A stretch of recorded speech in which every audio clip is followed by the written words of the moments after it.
For decades, Africa was often viewed mainly as a source of raw materials. Today, the story is changing. Governments, development banks, and companies from around the world are investing billions of dollars across the continent in railways, ports, renewable energy, manufacturing, digital infrastructure, and critical mineral supply chains. China, the United States, the European Union, and many others. Why are they investing so heavily? Is it about trade, resources, economic growth, or the industries that will shape the future? Let's explore. Across Africa, ports like Assab represent more than just gateways. They are symbols of national pride, sacrifice, and opportunity, woven deeply into the fabric of each nation's identity and history. Once vital to regional trade, many of these ports have faced silence after conflict and shifting borders. Their bustling days now memories for those who remember their former glory. For some nations, these ports are leverage in negotiations. For others, they are strategic necessities that can shape the future of entire economies. Reviving port infrastructure could transform economies and create new opportunities. But regional cooperation is essential to avoid reigniting old tensions and disputes. Africa's booming populations and rapidly growing economies are driving a desperate need for direct access to global trade routes and reliable export channels. The challenge isn't just rebuilding infrastructure, it's overcoming political hurdles and building trust that stand in the way of lasting progress. Any investment or deal must address sovereignty, security, and fair revenue sharing, ensuring that all parties benefit from renewed cooperation. Who controls security? Who manages customs? These are the questions investors and governments must answer before progress can be made. Until these issues are resolved, Africa's ports remain both a promise and a challenge for the world's investors, holding the key to the continent's future prosperity. Africa has one of the world's youngest populations and some of its fastest growing cities. As urbanization continues, demand for infrastructure, energy, transport, and manufacturing is increasing.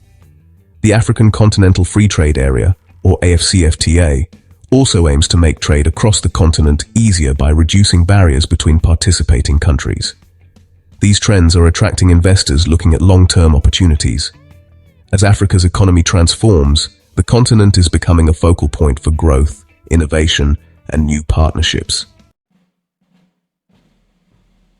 Across Africa, Chinese companies and financial institutions have become major players in infrastructure development.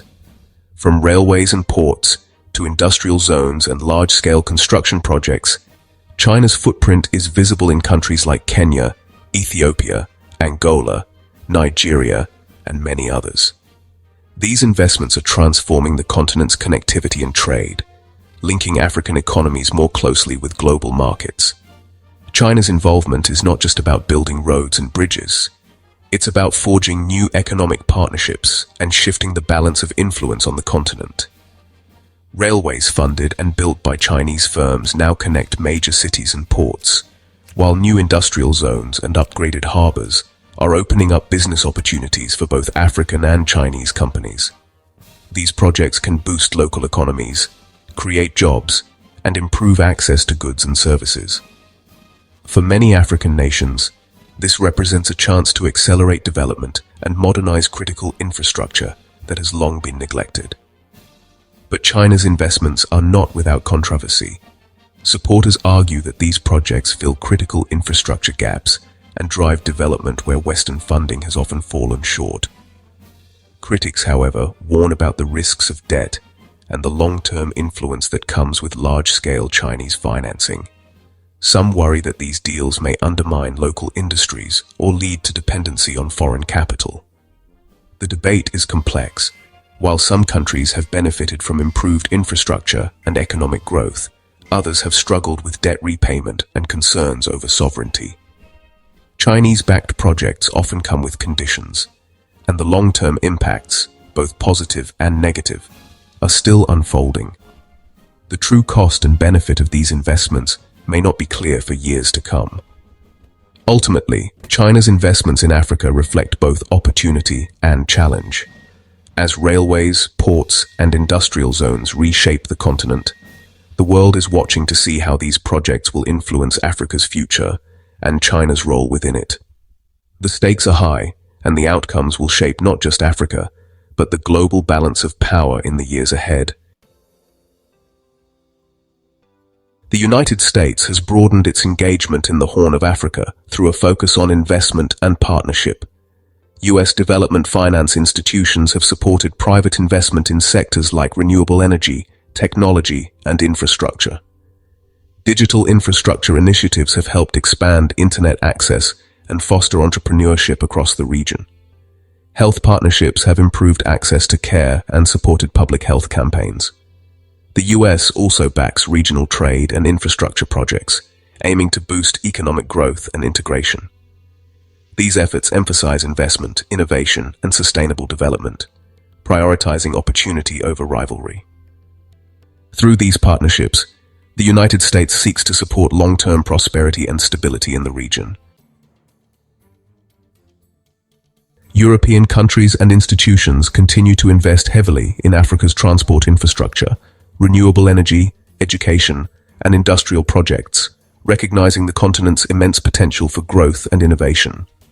These partnerships are shaped by supply chains that link African resources to European markets, as well as the geographic proximity that makes collaboration both practical and profitable for both sides. Long-standing economic ties and shared interests in stability and growth drive European investment in green energy, manufacturing, and education across the continent, helping to create new opportunities for local communities. By supporting new transport corridors and industrial zones, Europe aims to strengthen supply chains, foster sustainable development, and encourage innovation in key sectors.